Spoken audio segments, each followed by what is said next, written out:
My affluent parents once ridiculed me for my bookish ways, shunning any financial support for my education, and now, shockingly, they're clamoring for a slice of the thriving enterprise I've built. I'm using this temporary account to share a chapter from my life, a tale forged in fire and defiance. About a year ago, with a couple of college friends by my side, I launched my own business, and it's since blossomed into a profitable venture. Just days ago, my estranged parents, both 54 and silent since my graduation, unexpectedly reached out, asking if they could step in as partners by investing in my flourishing firm. I refused outright, not even bothering to consult my close colleagues. Our toxic history was an open secret, and I was determined that their meddling would never find a foothold in my work. Throughout my childhood, they had mastered the art of neglect and derision, a perplexing contradiction, considering I was the kind of child any parent would cherish.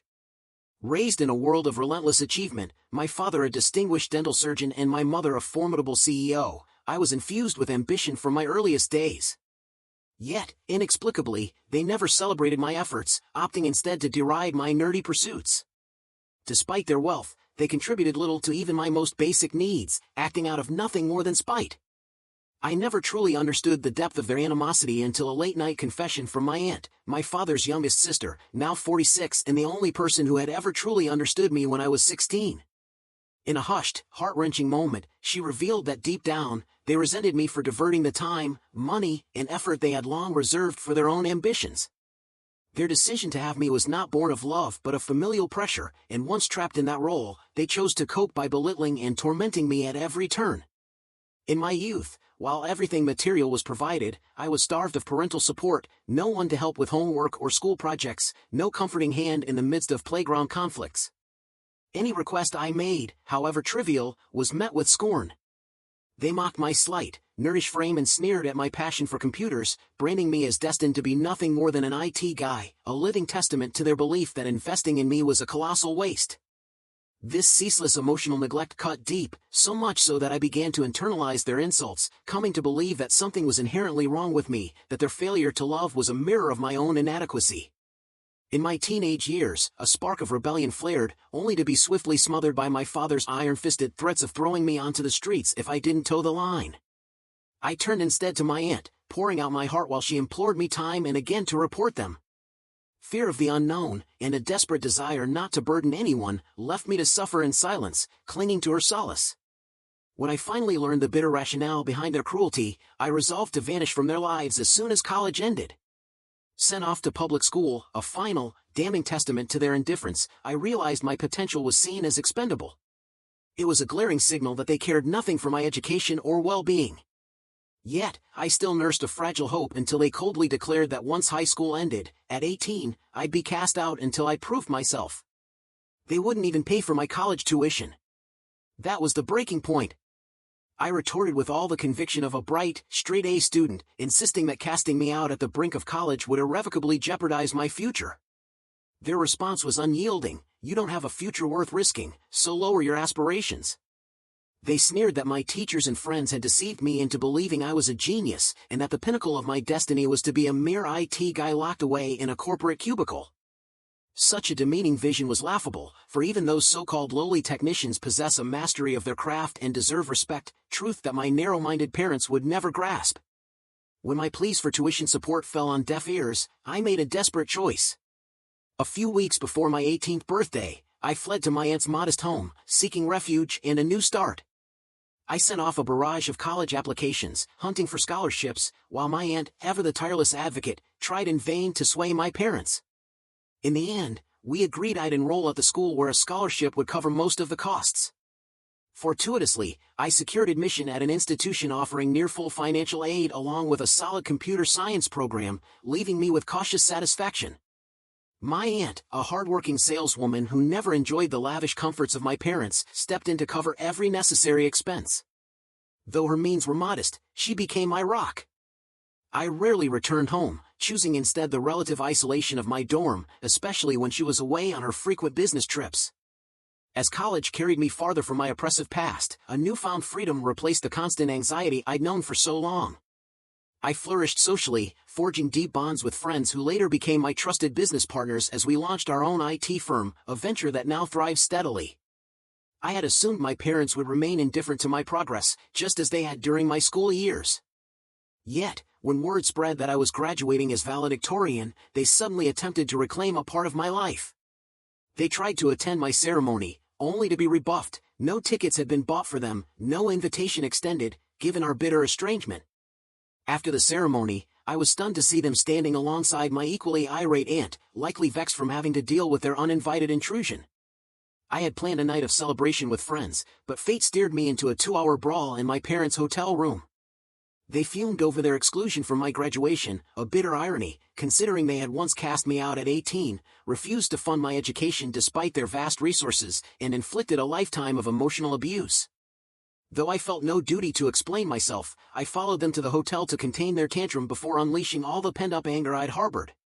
I declared with resolute finality that I never wanted to see them again, warning that any future contact would be met with legal action. Then I walked away to rejoin my friends, determined not to let their bitterness darken my day.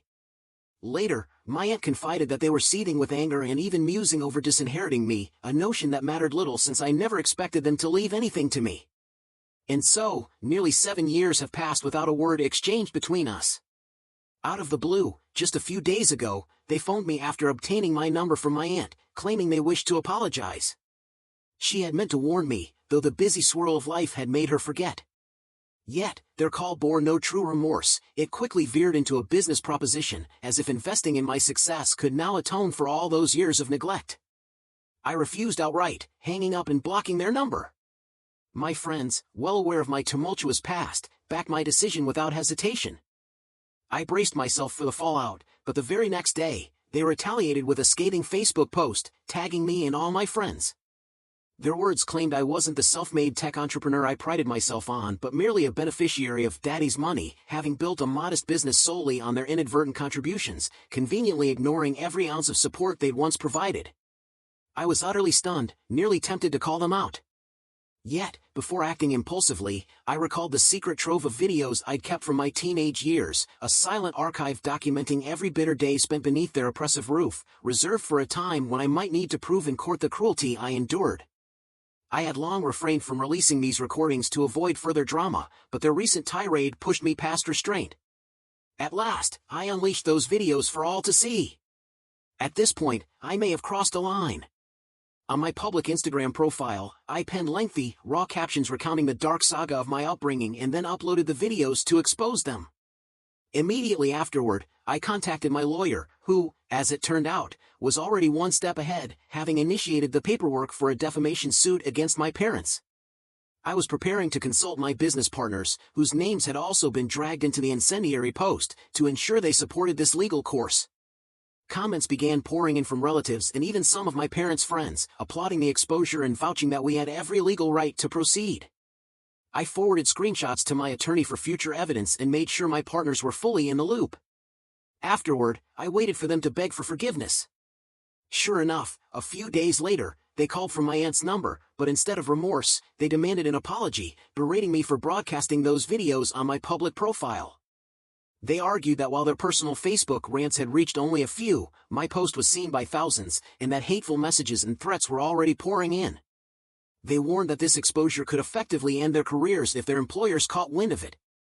Their demands stoked my defensiveness. I retorted that they deserved every bit of retribution before abruptly hanging up. I then archived the posts and silenced my phone for hours. When I finally checked my phone again, an email awaited me from my parents. In it, they offered an apology for past grievances but condemned my retaliatory act as abhorrent. They accused me of posting personal videos without their consent, a breach that, they warned, gave them grounds to sue. They reminded me that they'd already been served with my defamation suit, and they demanded that I retract my posts, warning that further exposure of my unethical behavior would tarnish my business. My business partners, however, insisted that we had acted justly, especially when compared to the web of lies my parents had spun over the years. Despite their arguments, a nagging guilt still tugged at me. Their apology, delivered only when their own careers were at stake, meant little. I found myself at a crossroads, uncertain if pursuing a defamation suit against my own parents, despite their contrite words, was the right path. Update 1. I've resolved to press forward with the lawsuit for several compelling reasons. It wasn't solely my decision, my friends were inextricably involved too. Even though their Facebook post didn't garner as much attention as mine, enough people saw it to potentially harm my business. Their intent was clear, to tarnish my reputation and undermine my firm for their own twisted satisfaction. In such circumstances, defamation is entirely justified. Their apology, issued only when their careers were on the line, meant nothing. For years, I softened my stance out of fear. Even as I approached 30, I was too scared to confront them. Only after reading the comments, which detailed how many times I'd hesitated to reveal the truth about my parents, did I realize that nothing could hold me back now. With power finally in my hands, they can no longer hurt me. I will sue them regardless of their half-hearted apologies, and I intend to make them pay for every ounce of suffering they inflicted. I am done playing the martyr for those who never deserved it. No child should endure such cruelty. Update 2. Today, my aunt reached out to ask what I had decided regarding my parents' situation. I told her we were moving ahead with the lawsuit, and she expressed both satisfaction and pride. She even apologized for not having done enough when I was a child, even though I know her early career struggles made it difficult to be fully present. My grandparents and the rest of the family adored my parents, and none would ever believe the true story if I revealed it. Even if she had reported them to the authorities, there was a real chance I'd have ended up in foster care. While my aunt isn't perfect, I must defend her. She was the only one who ever stood by me amid a torrent of familial hatred. Since that email, I haven't spoken to my parents. They're probably still waiting for me to withdraw the suit. It's been 4 days, and we're now proceeding with a court-appointed mediator, aiming for an out-of-court settlement. My parents, flush with wealth, have no moral high ground. They must pay for the havoc they've wreaked. Their recent outburst, claiming I was endangering their careers by exposing their misdeeds, reeked of gaslighting and baseless drama. I consider myself lucky not to have succumbed to their manipulative tactics. In fact, I'm even toying with the idea of unarchiving those damning videos once mediation concludes, so that the world might finally see their true faces. Update 3. Today, the court approved our mediator, and I was notified that my parents had called. Reluctantly, I unblocked them for a brief conversation in which they demanded to know when I would withdraw the suit, claiming things were spiraling out of control.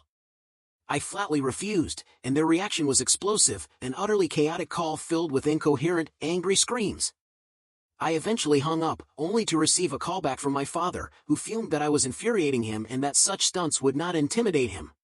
I fired back every pent-up word I'd held inside. It was harsh, but cathartic, and afterward, I felt a weight lift from my shoulders. Yet, they didn't relent.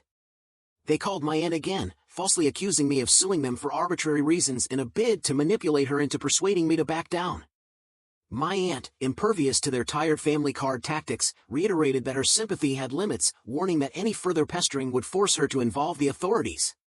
After that, silence reigned for several hours until, by evening, it became clear they'd contacted every family member with a templated message claiming I was pursuing legal action for no just reason.